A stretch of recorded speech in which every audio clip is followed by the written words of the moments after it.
Hi, I'm Simon from Family Learning. And I'm Beth from the Library Service. I'm Oliver from the Early Years team. I'm Catherine from the Library Service. And I'm Lindsay from the Home Learning team at Norfolk County Council. In this video, we'll be sharing with you 10 fun activities you can try at home with your child to help them get ready for primary school. Children enjoy it when you sing to them, and it's a great way to learn new language. Sometimes you can make everyday activities into a song by picking a song or a tune that you already know. For example, Here We Go Round the Mulberry Bush. And don't worry if it doesn't scan properly or it doesn't sound quite right, your child won't mind. So, for example, for James brushing his teeth, you might say, "This is the way James brushes his teeth, brushes his teeth, brushes his teeth," and so on. And try not to be embarrassed in front of your child. And if you do, think about how embarrassed maybe I felt in front of the camera today. Taking turn games mimic conversation. They encourage your children to listen and to remember what's been said so that they don't repeat something that you've already said before. Teachers use this often in schools for circle time to help children understand where it's their turn to speak. They're really good for memory and also for physical development if you're throwing, rolling and catching. When you're out and about, think about all those lovely opportunities to use language with your children. Maybe you've gone to the park and you've seen some animals, maybe there's other children playing, you could talk about what they're doing. If you've gone to the supermarket, think about your shopping list and what you're eating. There's lots of language to be used all the time with your child. Don't worry if they're not talking back to you at that time. It's really important for them to hear your voice and to hear that language. The more you talk to them, the more words they're going to be able to use and then hopefully talk to you with in the future. At school, it's really important for your child to be able to listen to, focus on and follow instructions. A fun way to practice this is to get your child to help you gather items from a shopping list or play games like Simon Says or Ready, Steady, Go. The more you practice these at home, the more confident your child will be following instructions when they get to school.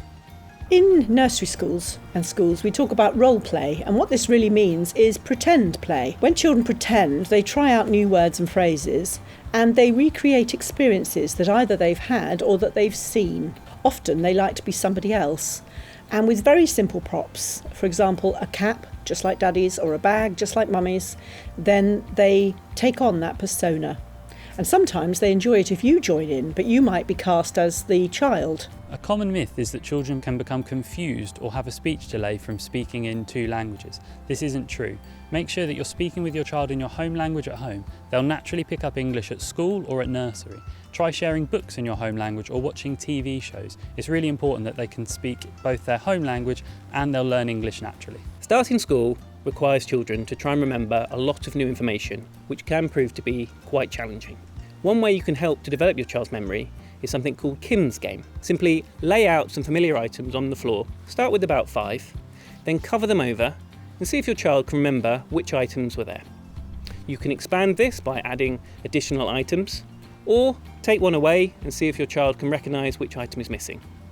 Cardboard modelling is great for creativity, for letting your child use their imagination and for conversation too. You could build a big boat like this one or a house for their toys, or you could go for a big town using all the recycled materials out of your bin. Try not to ask too many questions, just see what your child comes up with.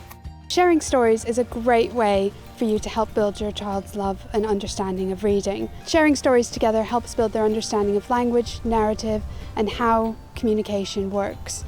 Don't be surprised if your child asks to read the same book again and again. Repetition is a key way that they begin to understand how language is constructed and used. When you're sharing stories together, try asking questions or pointing out pictures or words in the book. This is great for helping them to develop their confidence and understanding, but also getting them to respond will help build their confidence when asked questions in school as well. Good listening and attention skills are massively important to children when they first start school. Now, there are a lot of fun activities that you can use to help children develop these skills. Hide a noisy device, like a phone, somewhere around your home and see if your child can use their listening and attention skills to find it. Another idea is to put 3 noisy items into a pillowcase, make a noise with one of them and see if your child is able to recognise which one is making the sound. We hope you have fun trying out some of the activities that this video has presented. For more information, visit the Norfolk County Council website.